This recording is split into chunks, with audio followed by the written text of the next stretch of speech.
Is Carson Wentz taking too much heat because of the elimination?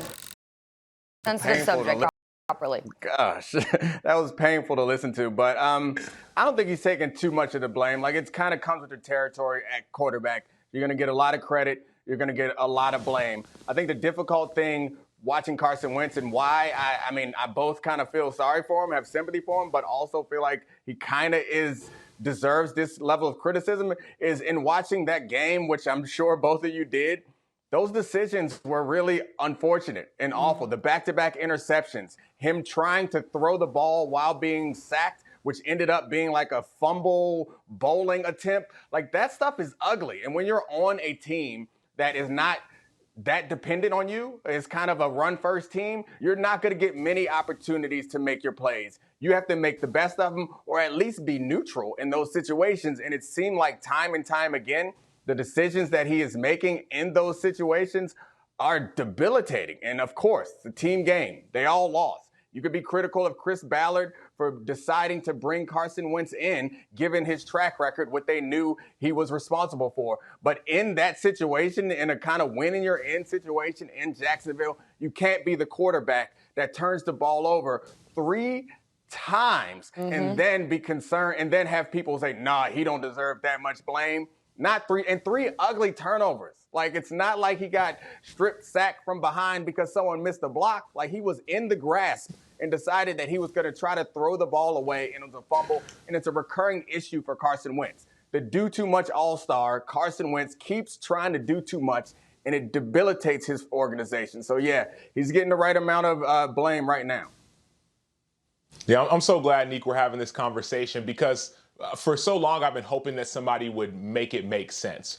Right? All the criticism that criticism that Carson Wentz receives, all the hate, all the flack, all the people hoping and wishing for his downfall. I've seen it firsthand, and I'm sure you have as well. Somebody make it make sense, right? What is going on? Why? But then you said something that actually turned the light bulb on in my head, which I'm so grateful and appreciative of. You said that he's not asked to do much. He's not asked, and that the truth is he's not. Right? This team, the Indianapolis Colts, they rely on their defense and their running game. We saw Jonathan Taylor be in the MVP conversation. We saw what happened when he ran over 100 yards. They consistently won. We saw the defense behind Darius Leonard force so many turnovers, a 9th-ranked defense in the NFL when it comes to points. So you're not asked to do much at a quarterback. So when you play the way you play, because my point was going to be this. This was going to be my point before I heard you so eloquently explain yours. My point was, straight up, the defense played like trash in that game against Jacksonville. They were not getting any pressure on the quarterback. They were getting ran through. The offensive line, the running game was non-existent in that game against Jacksonville. So how are we going to put all this on Carson Wentz? And yes, I saw the bad interceptions, even the one that was through that was actually called as incomplete. I saw all that. So I'm like, but hey, it's a team game.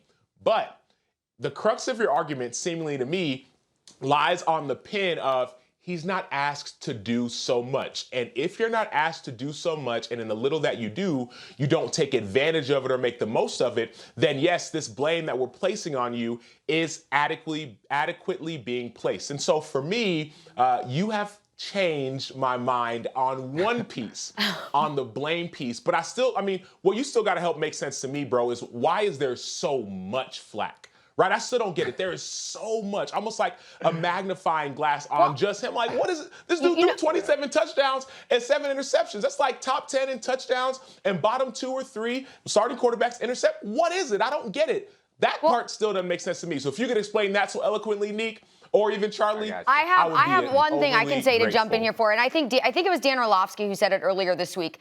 The fact is the Colts brought in Carson Wentz to win. That was the whole reason they brought him over. Everyone's criticizing him, saying, he's not the same player he once was, but they believed in him. Frank Reich believed in him. They brought him in to win. And in the simplest of situations, against one of the worst teams in the league, he managed to get the team eliminated. Not on his own, but still, he had a definite hand in that.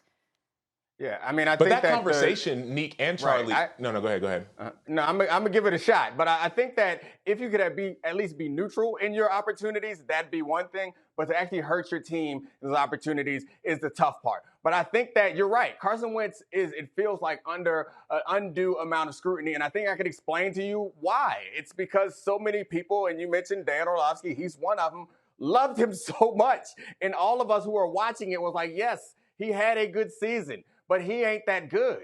And then he continues to do it, and people continue to try to push out this narrative that he is really good. We just don't understand. We just don't know what we are seeing. And it has made Carson Wentz into somewhat of a target for people who are like, no, we knew this the whole time. We saw this is who he was. We saw that he was had a crazy amount of luck in that first season on third and long situations. Like, we saw those things. And then to have someone or a bunch of people get on board, and then also it's magnified by the fact that he and Dak Prescott were always paired next to each other. And it felt so much like we're watching them and like, how do you see these guys as comparable players? And it made it so difficult. So it's not fair what has happened to Carson Wentz, because I do agree. But also you put on top of it the way he handled himself last year and forcing a trade. I don't have a problem with that. But when you play poorly and force a trade into a situation that feels like it's ideal, that has a great offensive line, has a great defense, a great running attack, and then you underperform like that, then brings more and more scrutiny.